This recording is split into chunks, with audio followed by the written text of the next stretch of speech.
Kejaksaan Agung menetapkan 16 orang sebagai tersangka dalam kasus korupsi di perusahaan plat merah PT Timah. Dari 16 orang tersangka, beberapa diantaranya adalah Harvey Muiz, suami dari artis Sandra Dewi, kemudian ada Helena Lim, pengusaha yang dikenal sebagai Crazy Rich Pig, dan mantan dirut PT Timah, Mohtar Riza Pahlevi Tabrani. Berdasar hasil pemeriksaan dan penyelidikan Kejaksaan Agung, akibat kasus ini negara dirugikan hingga 271 triliun rupiah. Kejagung menyebut peran suami Sandra Dewi ini sangat sentral, yakni dengan mengumpulkan petambang ilegal dan melakukan modus menyewa peleburan timah atau smelter yang selanjutnya kumpulkan keuntungan dari perusahaan smelter itu sebagai dana CSR. Akankah jumlah tersangka bertambah hingga seperti apa kasus yang berjalan sejak tahun 2015 hingga 2022 ini dan merugikan negara sebesar 271 triliun rupiah ini? Kita akan bahas setelah informasi berikut ini.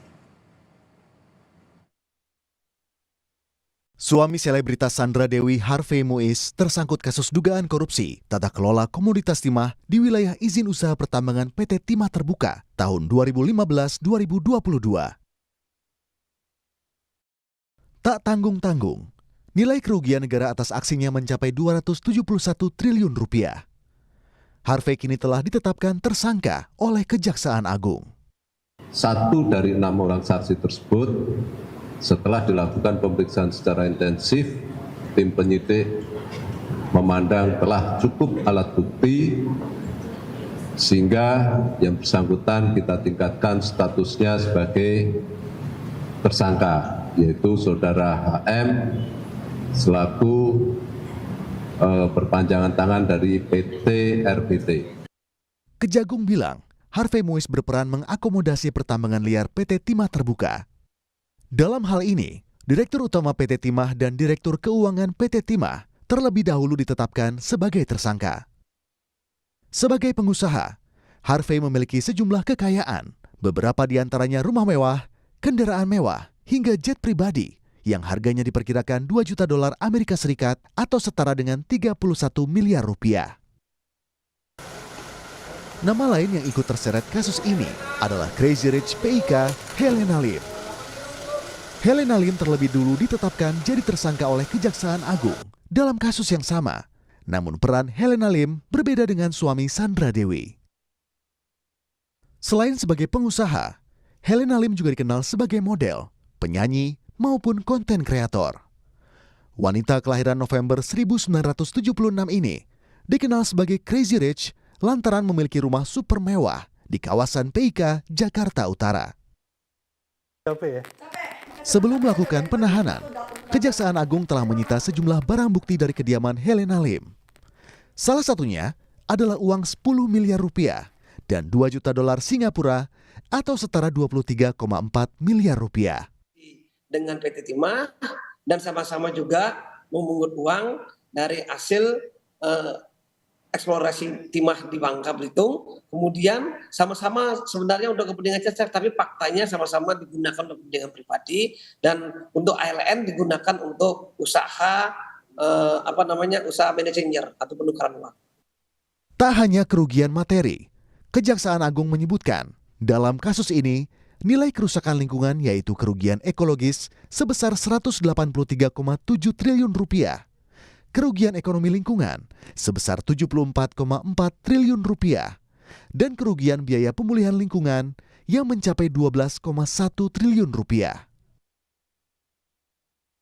Dalam kasus dugaan korupsi tata kelola komoditas timah ini, 16 orang ditetapkan sebagai tersangka. Untuk kepentingan penyidikan, suami selebritas Sandra Dewi, Harvey Muiz, Crazy Rich PIK Helena Lim, maupun 14 tersangka lainnya harus menjalani penahanan 20 hari di Rutan Salemba, Cabang Kejaksaan Negeri Jakarta Selatan. Tim Liputan, Kompas TV. Kejaksaan Agung menetapkan 16 orang sebagai tersangka dalam kasus korupsi di perusahaan plat merah PT Timah. Akankah jumlah tersangka bertambah?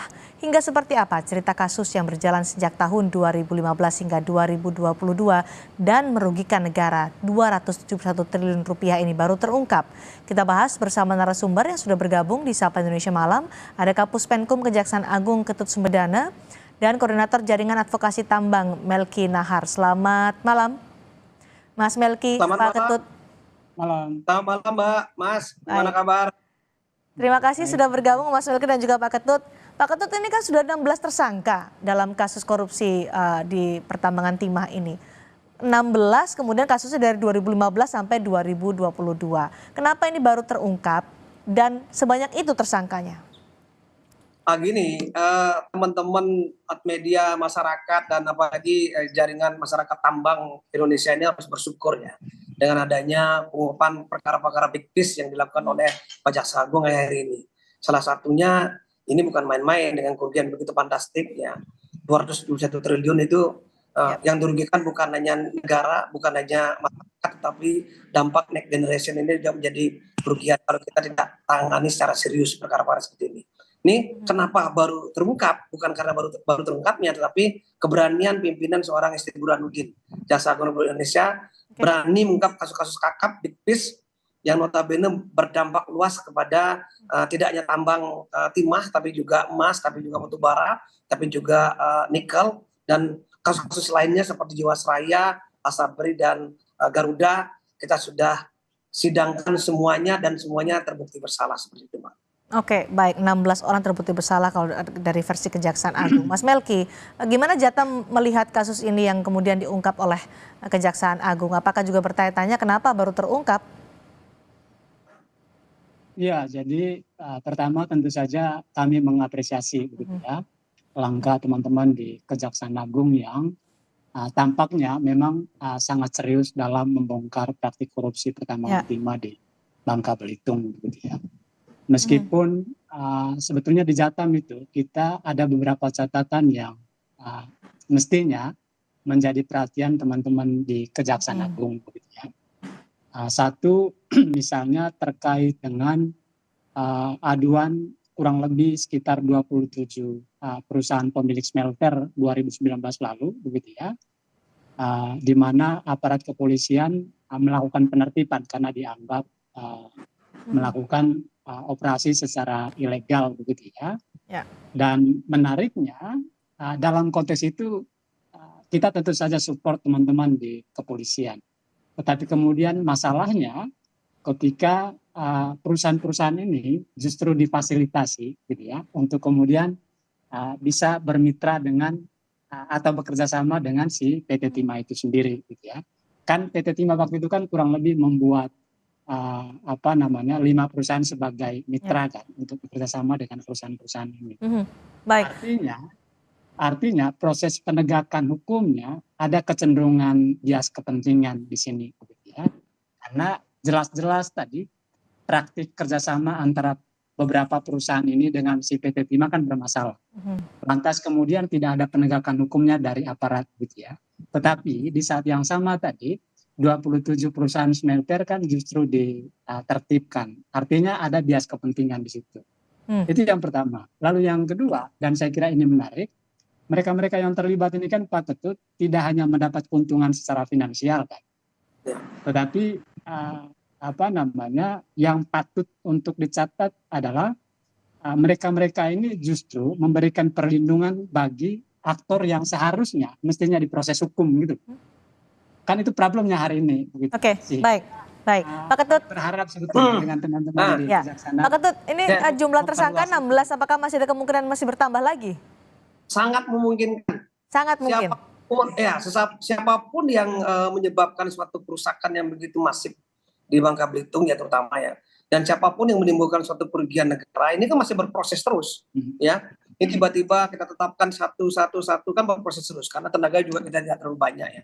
Artinya Mas Melki jangan khawatir gitu ya. Jangan khawatir, jangan praduga dulu ya.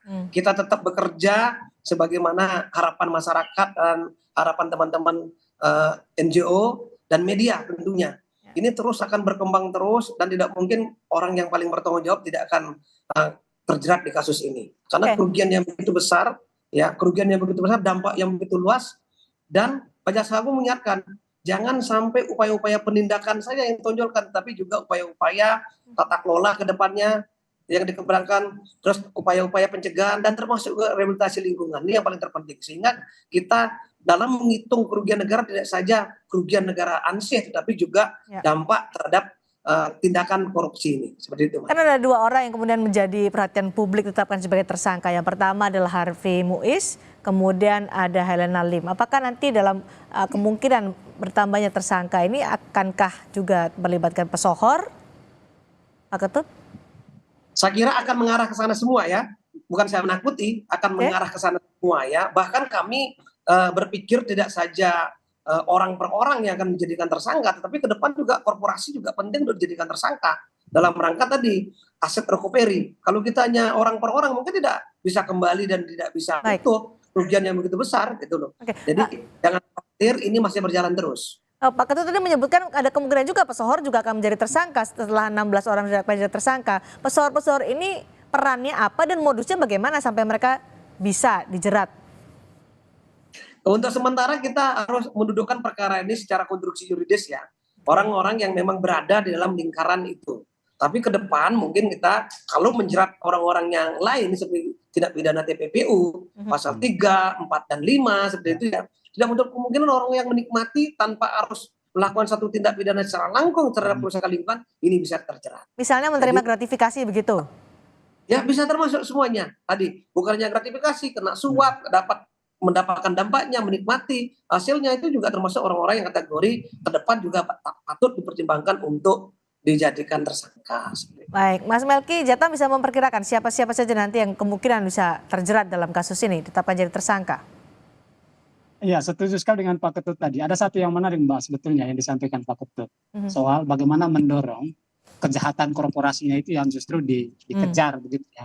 Nah ini menarik karena dalam catatan kita, tren Indonesia ini kan jarang Pak Ketut gitu ya. Kita lebih banyak menyasar aktor individu begitu ya. Dan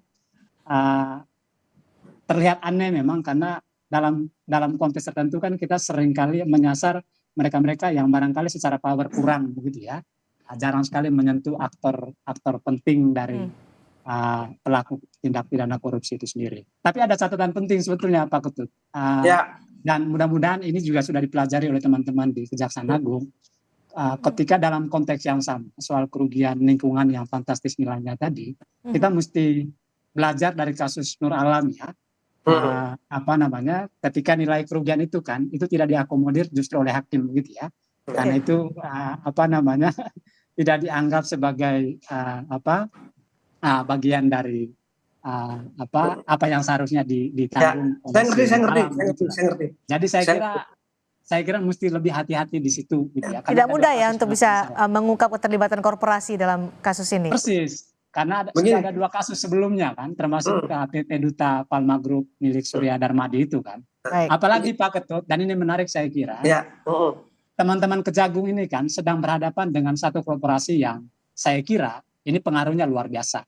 Mereka-mereka yang bermain pun juga punya pengaruh politik yang luar biasa kan. Sehingga memproses kasus ini memang selain butuh dukungan publik, maka butuh transparansi juga Pak Ketut. Sehingga itu bisa ikut memantau, bisa ikut Baik, Pak Ketut silakan tanggapannya. Tanggapannya begini, bahwa masyarakat, publik, dan teman-teman NGO harus mendukung kami sepenuhnya.